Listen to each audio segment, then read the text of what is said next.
ጋሽዬ ያኔ ሳይወፍሩ በፊት አዲስ አበባ እየተመላለሱ እየመጡ ሩታ እግር ስር ተወርቁ ነበረ። ልጄ እባክህ ያላችሁ ተወርቁ ነበረ። ዛሬ ምንድነው እሱ ምን ቢያሳብጦት ነው መተው ልጆትን አንድ መላም አትሉት? ሰርግ መጡ ኦኬ ሰርግ መተው በልቶ ጠጥተው ሄዱ። የልጆት ህይወት አያሳስቦትም? ዶላር ብቻ ነው የሚያሳስበው? የልጆት ነገ አንገት መድፋት አያሳስቦትም?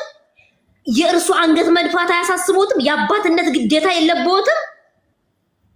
እናትየውስ ብትሆን የእናትነት ግዴታ የለባትም?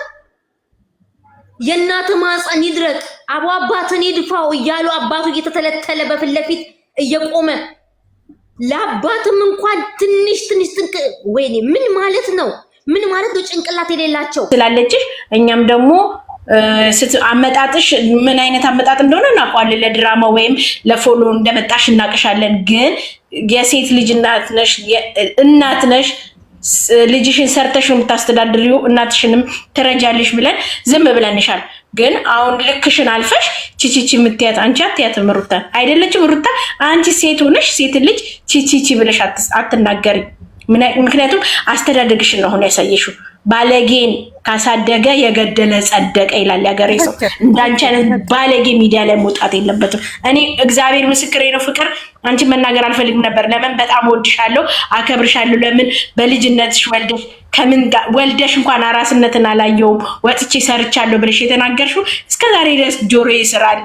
ያንን በማለት ጎበዝ ጀግና ነሽ ብዬ አክብሬሽ ነበር። ግን አንቺ የምትከበሪ ሰው አይደለሽም፣ ለክብር አትበቂም። ስለዚህ ተከበሪና ልጅሽን አሳድጊ። እናትሽንም አታስረግጪ፣ የሞቱትንም አባትሽን አታስረግጪ።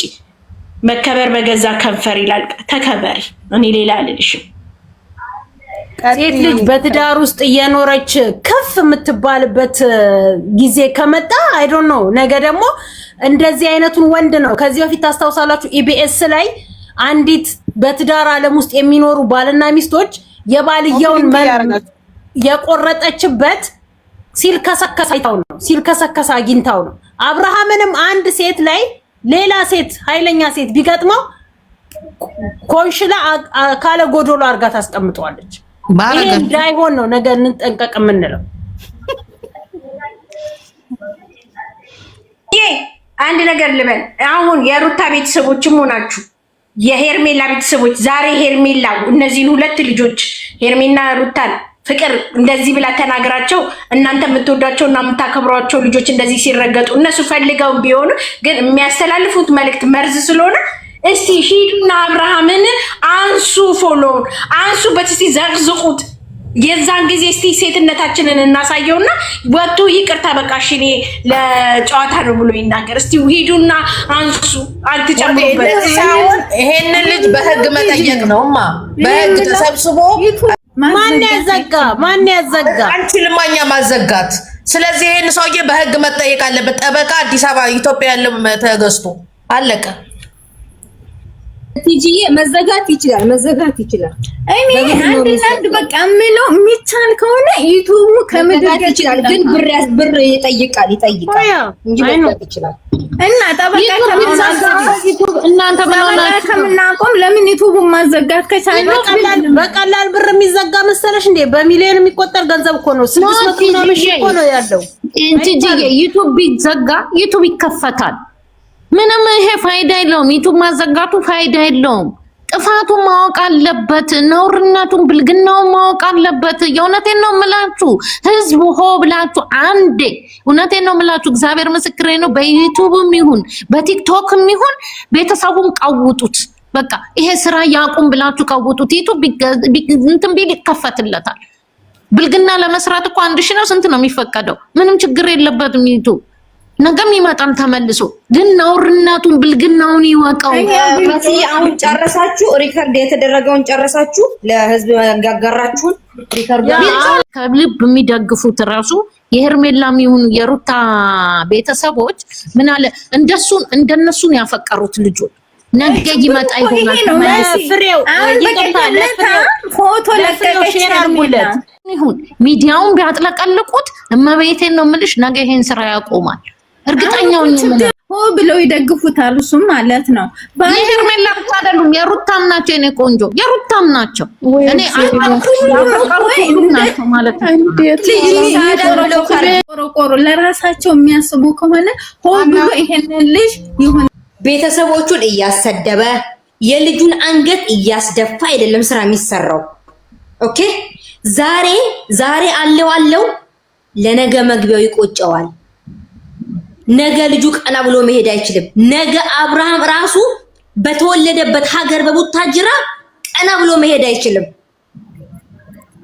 ለምንድን ነው እነ የተንቢ እንኳን የማይቀርቡት? በብልግናው ነው። ገባሽ አይደል? የልብ በብልግናው ነው ማርክ ማለት ነው። ሩቆታል እሱ ራሱ ማለት ነው።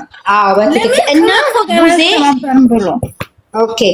ቡዜ ሴቶቹ ወይም ደግሞ የነሱ ጓደኛ ቪዲዮ በሰሩ ቁጥር እየመጣች ሴቶችን የምታጣጣውን ነገር አቁሚ። ይሄ ማቆም አለባት ቡዜ፣ ማቆም አለባት። ሴቶችን አቤልም ሰራ ማንወል ዝፍጥም ሰራ መታ እዚህ ጋር የልጆቹን ማንነታቸውን የሴትነት ክብር የራሳቸውን ይወሩ ወደዛ ሄዱ ወንድ የለም እንደ የምትለውን ነገር ታቁም። ሴት ናት፣ ሴት ልጅ አላት፣ ወንድ ልጅ አላት። ሁሉም በቤቱ ይደርሳል። ዛሬ የሷ ልጅ ስላላደገች ነው፣ የሷ ወንድ ልጅ ስላላደገ ነው። ሴቶች እኮ ይፈልጉኛል ገላዬን ስታጥቢ ተፍተሽብኝ ነው መሰለኝ። ምን ማለት ነው? የቤት አምልኮ ካላቸው አምልኳቸውን እዛው በውስጥ ይጨርሱ። የታመመበትን ዳነ የተባለውን ነገር ትተው ቆሞ መምጣቱን አይደለም እኛ የምንፈልገው፣ የዳነበትን ነበር የምንፈልገው። እኛ ግን አልወጣም፣ ተሸፋፈነ። በዚህ ድራማው መጣ። ልጅ ይዛ እንደዛ ወድቃ ይቅርታ ስትጨ አንቺ አይደለም ወላድ እኮ በእናትሽ ያልወለደ ወይኔ የሚያዝል እኮ ነው። አንቺ ልጅ እኮ ሲታይ ልጅ ቀላል ነገር ነው። ቡዜ እዛ ጋር ቆማ ይወልዳለች፣ አንጀቱን ታውቃለች። ምን ያህል ልጅን አመጦ መውለድ ምን አይነት ትርጉም እንዳለው ታውቀዋለች። እንደዚህ አሁን ይዛ መቆም ይሄ ምን ይሉታል? በየጊዜው እየወጣች ልጆቹ የምታጣጥለው ለምንድን ነው? አርፋ ማትቀመጠው ቡዜ። ኦኬ ጋሽዬ ዳዊት ደግሞ ንግግር ካልቻልክ አቁም። የሚዲያ መምጣት እንዴት እንዳለብህ ካልቻልክ አቁም። አትምጣ፣ ወሬ አታብዛ። እዚህ ጋር እየመጣች እቺ ራሷን ይወጥኑ ሩታ ላስጠነቅቅ ነው፣ ሄርሜላ ላስጠነቅቅ ነው። ቅድሚያ አነጋገር ወቅ፣ ቅድሚያ ያነጋገር ለዛህን አሳምር። ቆፍጣን በል፣ ወንድ መሰል ቅድሚያ። ሲቀጥል ደግሞ ሌላ የምናገረው ነገር ምንድነው? ሁላችሁም እዚህ ጋር በትዳር ላይ ጓደኛ አያስፈልግም። በትዳር ላይ የገዛ ወንድምሽ አያስፈልግሽም። ዛሬ የትዳሩ መንስኤ መበጥበጥ ጓደኛ ነው። ዛሬ የኔን ህይወት የኔን ኑሮ ጓደኛ አይደለም የሚኖርልኝ። ገባሽ? የኔን ህይወት የኔን ጓዳ ጓደኛ አይደለም የሚኖርልኝ። ያም መጥቶ ከደስታ ጋር መሆን አለባት፣ ይሄም መጥቶ ከእንትና ጋር መሆን አለበት። ያም መጥቶ ይሄ ለምን እኔ ጓደኛዬ ነው እንደ የኔን ህይወት የሚኖረው እንዴ? ትዳር እኮ የተባረከ ነው እኮ።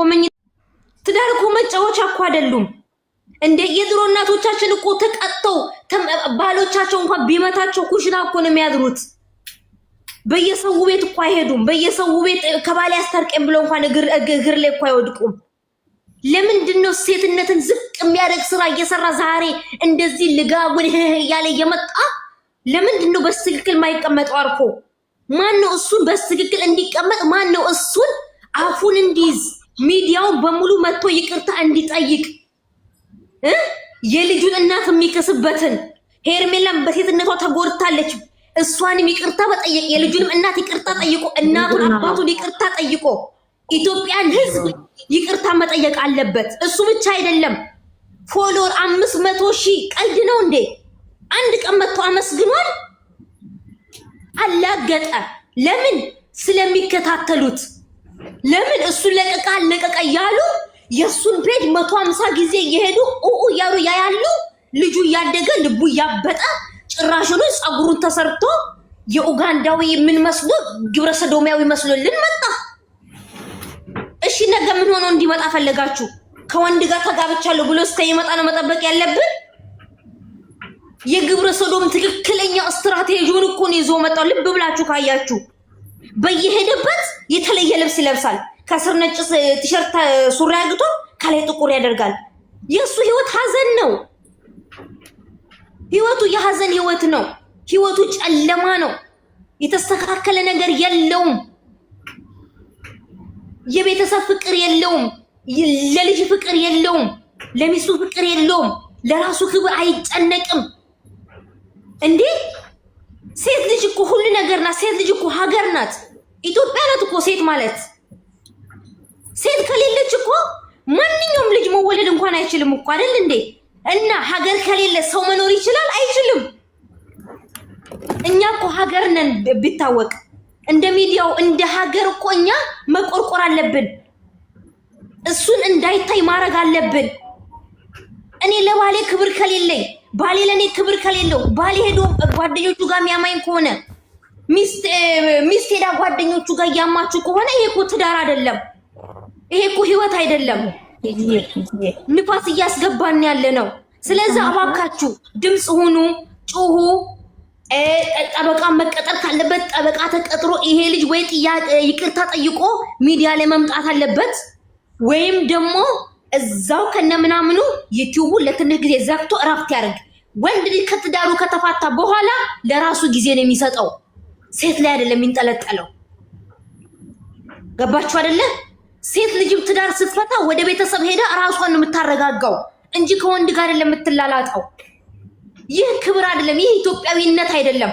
ድራማም ከሆነ ድራማችሁን ድራማው በምትሰሩበት መንገድ በስትክክል ሆናችሁ ድራማችሁን ስሉ። በቃ ድራማችሁን ስሩ። ስነ ስርዓት ይዛችሁ ቁጭ በሉ። ይሄው እኛ ዛሬ ጮኸናል። ከነ ቤተሰቦቻችሁ መረገጥ እኛ መረገጥ አንፈልግም። ማስተማር ያለብንን ነገር እንዲገባችሁ ተናግረናችሁ እንወጣለን። ነገ ግን አንገታችሁን እንዳትደፉ